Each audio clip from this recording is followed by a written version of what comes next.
నమస్కారం. తీర్థయాత్ర కార్యక్రమానికి స్వాగతం. ఆలయాల పూజా సంప్రదాయంలో జానపద ఆరాధనా రీతి ఓ ప్రత్యేకమైనది. ఈ సంప్రదాయానికి పట్టం కట్టే పలు ఆలయాలు, ఆరాధనా స్థలాలు మన రాష్ట్రంలో ఎన్నో ఉన్నాయి. ఆ నేపథ్యంలోని ప్రసిద్ధ శైవ పుణ్యక్షేత్రం వరంగల్ జిల్లా ఐనవోలులోని శ్రీ మల్లికార్జున స్వామి దేవస్థానం. నేటి తీర్థయాత్రలో ఆ ఆలయ విశేషాలు చూద్దాం.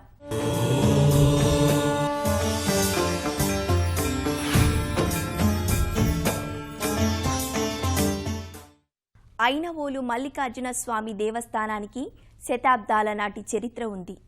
కాకతీయుల పరిపాలనా కాలంలో అయ్యన్న దేవుడనే మంత్రి ఉండేవాడు. ఆయనే ఈ ఆలయాన్ని నిర్మించినట్లుగా ఇక్కడి శాసనాల ద్వారా తెలుస్తోంది. అయ్యన్న మంత్రి పేరిటే ఈ ఆలయం అయ్యన్నవోలుగా, ఐనవోలుగా రూపాంతరం చెందిందంటారు. ఈ ఆలయంలో కొలువుదీరిన మల్లికార్జున స్వామి భక్తుల పాలిట వరాల వేల్పుగా ఉన్నాడు. భక్తి పరంపరలో శిష్ట సంప్రదాయం, జానపద సంప్రదాయం, జానపదుల ఆరాధనా రీతి ఎంతో విభిన్నంగా ఉంటుంది. అందుకు తగినట్టుగా మన రాష్ట్రంలో ఎన్నో ప్రాంతాల్లో పలు ఆలయాలున్నాయి. ఆ కోవలోదే వరంగల్ జిల్లాలోని ఐనవోలు శ్రీ మల్లికార్జున స్వామి దేవస్థానం. వరంగల్ జిల్లా ఐనవోలు గ్రామంలో మల్లికార్జున స్వామి దేవాలయానికి చారిత్రక ప్రశస్తి ఎంతో ఉంది. కాకతీయుల కాలంలో మహావైభవ ప్రాభవాలతో ఈ ఆలయం అలరారినట్టుగా ఇక్కడ శాసనాల్ని బట్టి తెలుస్తోంది. కాకతీయ శిల్పకళా తోరణ స్వాగత ద్వారం కలిగిన ఈ ఆలయ ముఖమార్గం గుండా భక్తులు ప్రాంగణంలోకి ప్రవేశిస్తారు. ఎన్నో శతాబ్దాల క్రితం నిర్మించిన రాతి కట్టడంగా, అపురూప శిల్పకళా సంపదగా మల్లికార్జున స్వామి దేవస్థానం గోచరిస్తుంది. ఐనవోలు మల్లికార్జున స్వామి దేవస్థానంలో ఓ విలక్షణమైన ఆరాధనా రీతి కొలువుదీరి ఉంటుంది. ఒగ్గు పూజారులు నిర్వహించే పూజలు, అభిషేకాలు జానపద సంస్కృతికి అద్దం పడతాయి.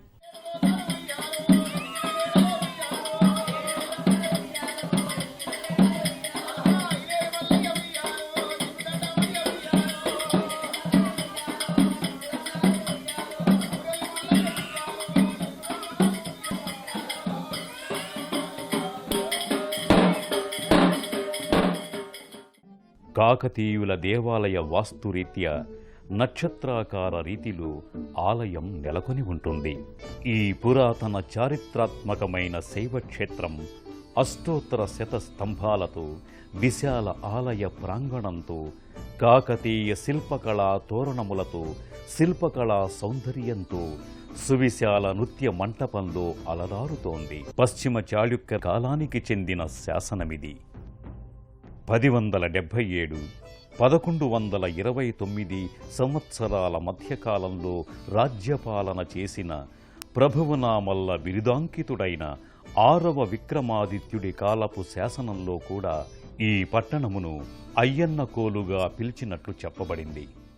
ఈ దేవాలయము సుమారుగా 1300 సంవత్సరాల క్రితము బాదామి చాళుక్యరాజుల కాలంలో నిర్మించడం జరిగింది. ఇక్కడ ఉన్న దేవుడు శివస్వరూపము, శివుని అవతారం.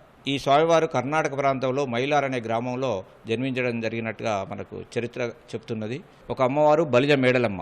ఈ బలిజ మేడలమ్మ అంటే పార్వతీదేవి. ఈ రెండో అమ్మవారైన గొల్లకేతమ్మ అమ్మవారు, ఈమె గంగాదేవి. ఈ గొల్లకేతమ్మని చేసుకున్నాడు కాబట్టి గొల్లోళ్ళు, కురుమోళ్ళు అంటే యాదవ కులస్తులంతా కూడా మా ఆడబిడ్డను చేసుకున్నాడు కాబట్టి మా దేవుడు అనే ఉద్దేశంతో వాళ్ళ సాంప్రదాయం ప్రకారం అంటే ఒగ్గు సాంప్రదాయం ప్రకారం ఈ దేవుని కొలవడం జరుగుతుంది. గర్భాలయంలో మల్లికార్జున స్వామి ఇరుదేవేరులతో కొలువుదీరి ఉంటాడు. సుందరమైన ఆకృతులతో తీర్చిదిద్దిన ఈ మూర్తులు సజీవ కళతో ఉంటాయి. మూలవరుల ముంగిట శ్వేతవర్ణ శివలింగం అర్ధపానవట్టంపై నెలకొని ఉండటాన్ని ఓ విశేషంగా చెబుతారు. గర్భాలయం ముంగిట ఓ ప్రత్యేక మంటపంలో భారీ నందీశ్వరుని విగ్రహం ప్రత్యేక ఆకర్షణగా నెలకొని ఉంటుంది. గర్భాలయంలో వర్ణ శోభితంగా మల్లికార్జున స్వామి తన ఇరు దేవేరులతో కళకళలాడుతూ కొలువుదీరి ఉంటాడు. జానపదుల ఆరాధ్య దైవమైన మైలారు దేవుణ్ణి భక్తులు మల్లన్నగా కొలుచుకుంటారు. స్వామి ఒక చేతిలో ఖడ్గం, మరో చేతిలో త్రిశూలాన్ని, డమరుకాన్ని ధరించి ఉంటాడు. వీరత్వానికి శూరత్వానికి ప్రతీకగా మీసాన్ని ధరించి స్వామి సజీవ మూర్తి వలె దర్శనమిస్తాడు. సుఖాసీనుడైన స్వామికి ఎడమవైపు బలిజమేడలమ్మ, కుడివైపు గొల్లకేతమ్మలు ఇరువైపులా కొలువుదీరి ఉంటారు. ఎంతో ఆకర్షణీయంగా ఉండే ఈ విగ్రహ సౌందర్యం ముగ్ధ మనోహరం. మల్లన్న స్వామి నీలవర్ణంతో సువిశాల నేత్రద్వయంతో విరాజిల్లితే, అమ్మవార్లు పసిమిమేని ఛాయతో సౌందర్యమూర్తులుగా భాసిల్లుతారు. మల్లన్న ఇరుదేవేరుల ముంగిట శివలింగం నెలకొని ఉంటుంది. ఈ లింగమూర్తిని భక్తులు మల్లన్నగా భావిస్తారు. నిర్వికార నిరంహర స్థితికి ప్రతీకగా ఈ లింగాకృతిని చెబుతారు. ఈ శివలింగం శ్వేతవర్ణంతో అర్ధపానవట్టంపై ఉండటం విశేష ప్రాముఖ్యతను సంతరించుకుంది. ఈ శివలింగం ఎన్నో శతాబ్దాల క్రితం ఇక్కడ ప్రతిష్ఠితమైనదని అనటానికి చారిత్రక ఆధారాలున్నాయి. మల్లన్నకు ప్రతినిత్యం శైవాగమ రీతిలో మహన్యాసపూర్వక ఏకాదశ రుద్రాభిషేకాల్ని నిర్వహిస్తారు. భక్తులు స్వయంగా లింగమూర్తికి వారి శక్తి అనుసారం అభిషేక పూజాదుల్ని నిర్వహించుకునే వెసులుబాటు ఉంది. గర్భాలయం వెలుపల ఉన్న మంటపంలో మల్లన్న దేవేరుల ఉత్సవమూర్తులకు ప్రత్యేక పూజల్ని నిర్వహిస్తారు. ఆలయ ప్రాంగణంలో ముందువైపు ఓ మంటపంలో భారీ శిలపై మల్చిన ఆంజనేయ స్వామి నిలువెత్తు విగ్రహం ఉంటుంది. సింధూర వర్ణంతో శోభిల్లే ఈ మూర్తిని దర్శించుకుని పూజాధికాల్ని నిర్వహించుకుంటారు.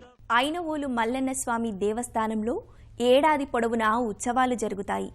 శైవాగమ రీతిలో కొనసాగే పూజలు, ఉత్సవాలు, వేడుకల్ని కన్నుల పండుగగా నిర్వహిస్తారు. ఈ జాతరలో వేలాది మంది భక్తులు రాష్ట్రం నలుమూలల నుంచి తరలివస్తారు. ఐనవోలు మల్లన్న అందరివాడుగా, ఆదుకునేవాడిగా వినుతికెక్కాడు. మల్లన్నకు భక్తుల ద్వారా జరిగే పూజలలో బోనాలు సమర్పించటం, పట్నాలు వేయటమనేవి ముఖ్య పూజలు. ఒగ్గు పూజారుల ఆధ్వర్యంలో పూజాధికాల్ని నిర్వహిస్తారు. గండాలు తీరితే గండదీపాన్ని పెడతాం, కోర్కెలు తీరితే కోడెను సమర్పిస్తాం, పంటలు బాగా పండితే పట్నాలు వేస్తాం, పిల్లా జల్లా చల్లగా ఉంటే పూజలు చేస్తామంటూ భక్తులు స్వామి ముంగట సాగిలపడి మొక్కుతుంటారు. ఎవరికి ఏ మనోభీష్టాలున్నా మల్లన్న స్వామి వాటిని నెరవేరుస్తాడని ప్రతీతి. భక్తులకు ఆయురారోగ్యాల్ని ప్రసాదిస్తూ సకల భోగభాగ్యాల్ని అందించే మనసున్న మారాజుగా మల్లన్న దేవరను భక్తులు పూజించుకుంటారు. జానపద కళా సంప్రదాయాలు, జానపద ఆరాధనా రీతులు ఐనవోలు మల్లన్న దేవస్థానంలో అడుగడుగునా ప్రకటితమవుతుంటాయి. కాకతీయుల కాలం నుంచి ఆలయ నిర్వహణని స్థానిక మార్నేని వంశస్థులు, కుమ్మరులు, తమ్మలు సంయుక్తంగా నిర్వహిస్తున్నారు. వీరి ఆధ్వర్యంలో జరిగే సిడి రథోత్సవం కన్నుల పండుగగా కొనసాగుతుంది. ఐనవోలు మల్లన్న స్వామికి ప్రతి సంవత్సరం పుష్యబహుళ సప్తమి నుంచి బ్రహ్మోత్సవాలు ప్రారంభమవుతాయి. భోగి, సంక్రాంతి, రేణుకాదేవి ఎల్లమ్మ పండుగల్ని ఘనంగా నిర్వహిస్తారు. మహాశివరాత్రి నాడు శివకళ్యాణ మహోత్సవం వేలాది భక్తుల సమక్షంలో జరుపుతారు. ఐనవోలు మల్లన్న స్వామిని భక్తులెందరూ తమ ఇష్టదైవంగా భావిస్తారు. జానపద ఆరాధనా రీతిలో స్వామిని కొలుచుకుంటూ తమ మనోభీష్టాల్ని నెరవేర్చుకుంటున్నారు.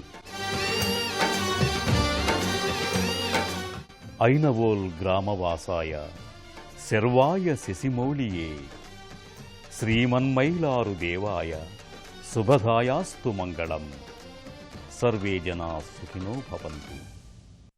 భక్తాభీష్టవరుదుడిగా ఈ స్వామి విఖ్యాతి పొందాడు. ఆ స్వామి కరుణా కటాక్షాలు మనందరిపై వర్షించాలని మనసారా కోరుకుందాం.